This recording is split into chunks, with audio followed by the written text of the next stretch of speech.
Have you ever pondered why it's so easy to forget the goodness of God? To overlook the many times His grace has showered down, bringing light to the darkest corners of our lives? It's a question that has troubled many, as it seems to be a pattern that repeats itself throughout history, particularly in the story of the Israelites. Picture this: the Israelites, a people chosen by God, delivered from the harsh grip of Egyptian slavery through spectacular miracles and signs.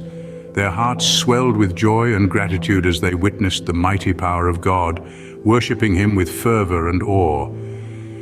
However, as time passed and the dust of their deliverance settled, they began to forget. The awe-inspiring God who parted the Red Sea and rained manna from heaven became a distant memory. When life was good, they forgot the magnificence of His name. Isn't this a pattern we see in our lives too?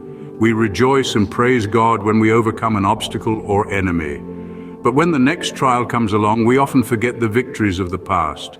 We forget the God who stood by us, who fought for us, who delivered us from the clutches of the enemy. Take a moment to consider, can you stand before the next challenge and declare with confidence that it will fall just like the ones before it? That the same God who helped you conquer the lion and the bear will help you conquer this too? Faith, my friends, is not about measuring the size of the problem, but about measuring the size of the problem solver.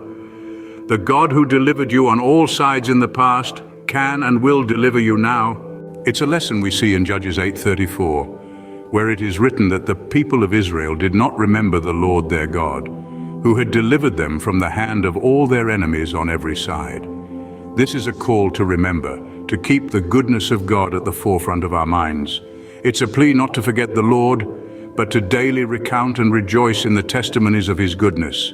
For He is our problem solver, and when we yield to Him in prayer, He moves in ways we cannot even begin to imagine. So let's honor Him by remembering His goodness, by trusting in His promises, and by having faith that the God who delivered us in the past will do so again and again and again. Remember, forgetting God's goodness doesn't make Him any less good. It just makes our lives less joyful and our faith less strong. So let's choose to remember to hold on to the goodness of God and to trust in His never-ending faithfulness. Because the God who was faithful to the Israelites is the same God who is faithful to us today.